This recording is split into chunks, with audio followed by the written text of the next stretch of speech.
Yo. So some quicker videos, hopefully. Today, just doing some housekeeping. Someone asked me to look at Nico Collins, and someone else asked, and someone reminded me in the comments of my last video. I think it was my last one. So it's time I just look at Nico Collins. Summary review? Sure. Are we done? I would say Nico Collins is coming up about the same in my pre-draft model, like the back-to-back, as Seth Williams. And Seth Williams looks interesting, and Nico goes... I mean, I wouldn't be surprised if, like, he just didn't show it much in college, but he crosses thresholds. He looks okay. If I'm going to say production can tell you if a player is good or bad, which I typically don't. I'm more interested in how they compare well to past players. Seth Williams looks like he should. Like, I don't understand.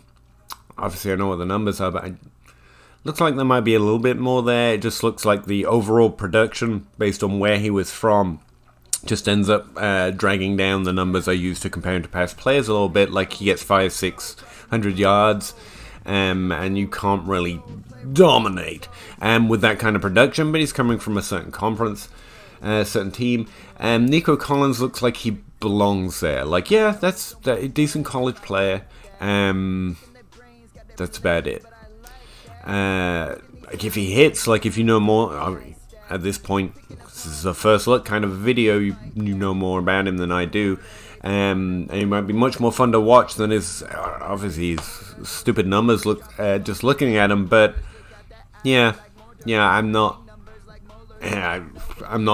overly concerned he didn't rise to my attention before someone mentioning him. Does that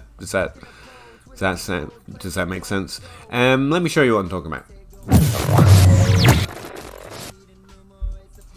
So Nico Collins is down here with Seth Williams, and Seth Williams, I'm not sure. Like, I think maybe I like him more than my pre-draft model says. Nico Collins is right here back to back. If you look at his Dominator rating, he did break out at 19, which is nice, over a 20% threshold. Never really got to the 30% threshold, which is, again, one of the reasons Seth Williams sticks out to me and Nico Collins doesn't. But that's just Dominator rating. We don't based everything on one number, especially not Dominator rating.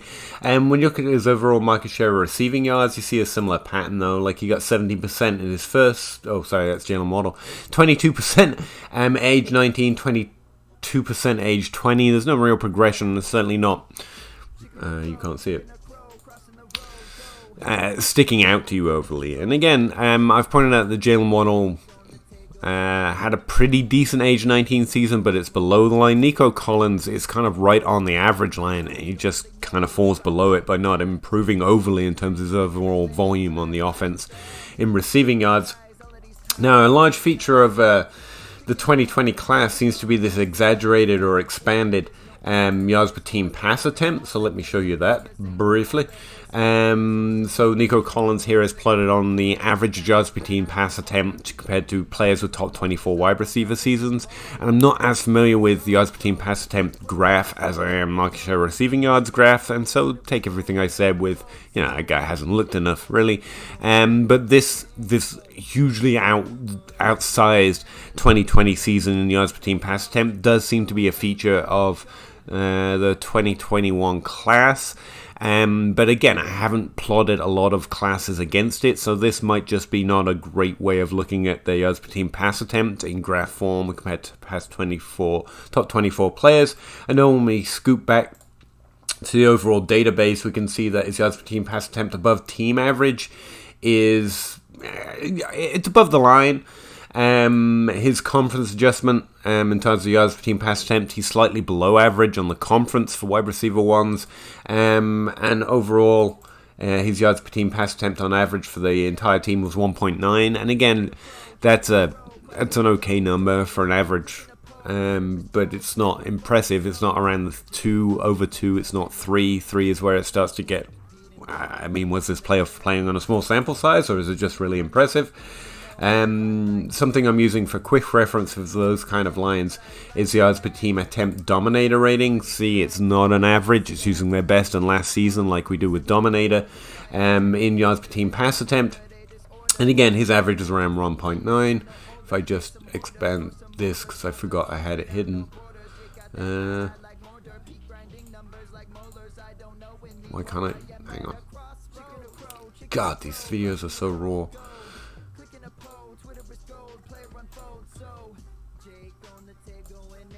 Yeah, the average for top 24 wide receiver seasons in the yards per team pass attempt dominator, which was meant to be a quick reference, and now it's taking me longer than if I just stuck with it, is around 2.87. So 1.9 doesn't really, it doesn't really get there for me.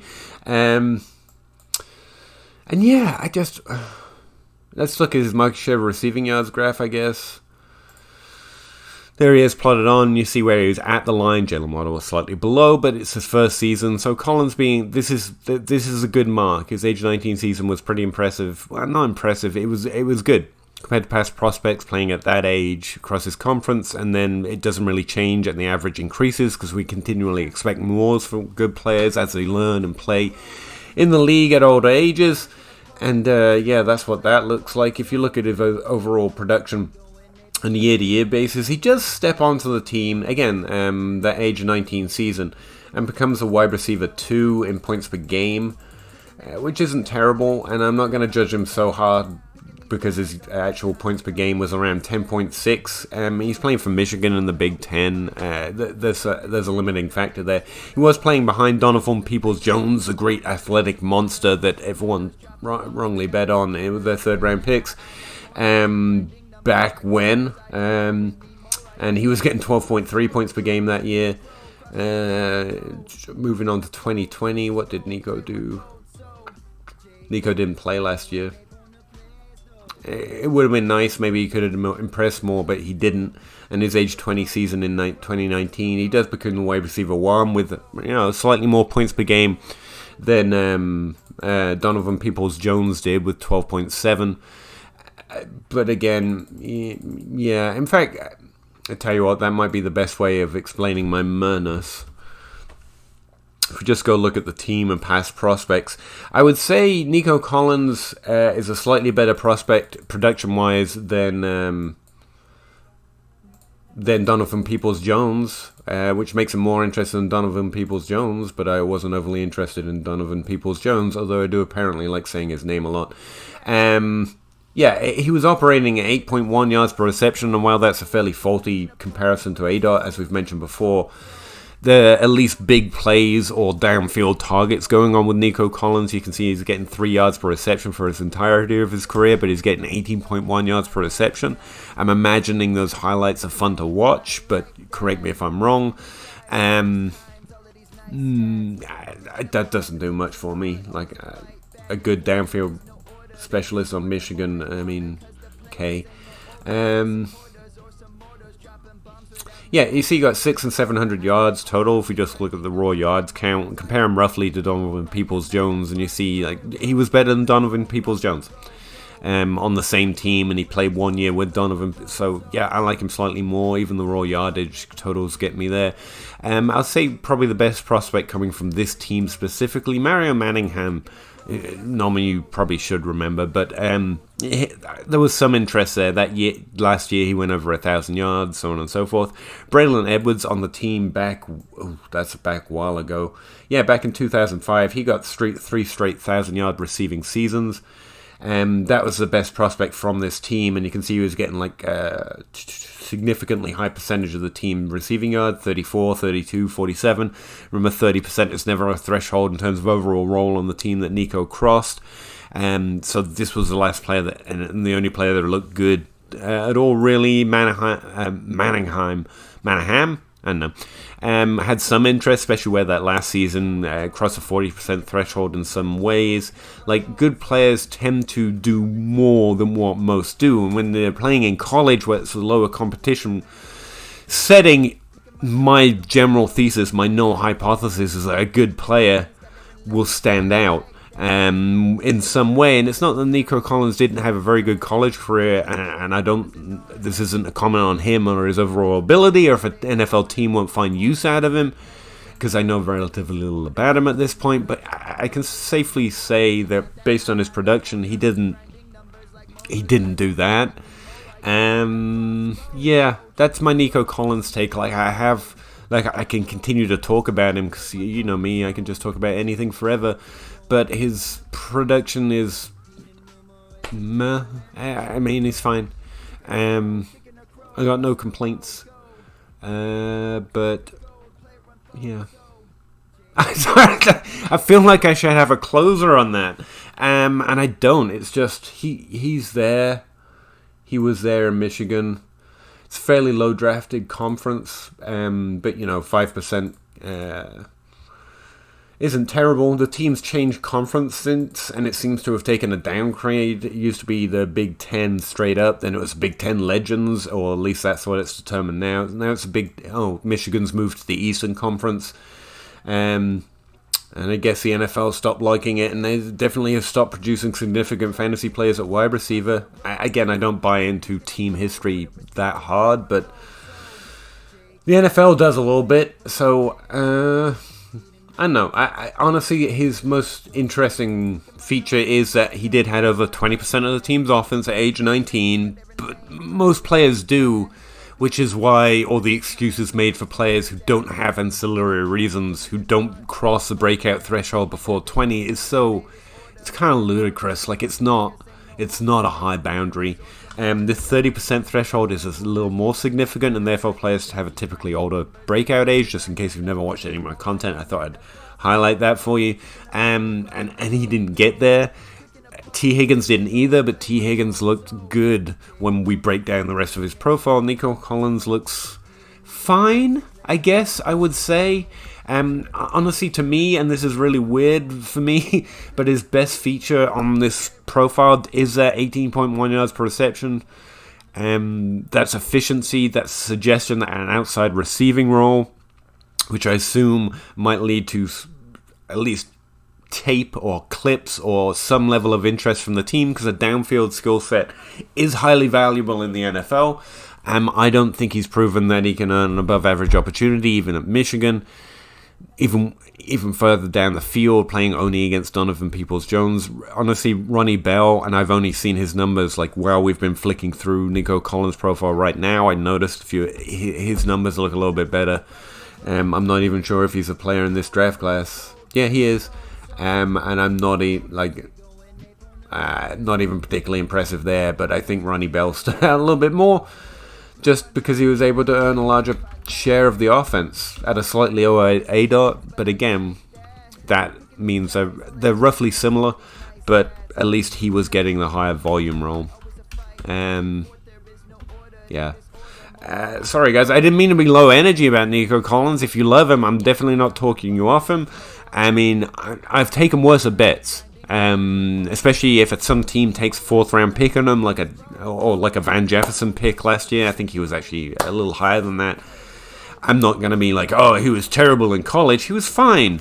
And I'm sure what he actually did on the field and how good he actually is, and handsome and kind to small animals. He's actually a great guy. I'm not talking about him. I'm talking about his statistical profile, to be real clear. And it's fine, I guess. If he hits, I'll be like, hey, look, another player with a breakout age, cross thresholds. But honestly, I'd be surprised. But yeah, that's Sans draft. That's Sans having watched anything or dug into him specifically any more than you just saw. He sat out 2020 season. I'm definitely not blaming him for that. 6 and 7 touchdowns. I mean, I'm just saying numbers at this point. He played 13 and 12 games. There's no real... He didn't get on the field because of injuries, I'm guessing. Narrative to be had. Yeah, I'm done here. And on to... Yeah, I would move on. If you are more interested in them, continue to be interested in them. Like, none of my profiles are meant to be like, no, it can't happen. Because all good players look uniquely different. But in the ways that they do share the most commonality, Nico looks not really like them. Okay, he looks okay. So, yeah.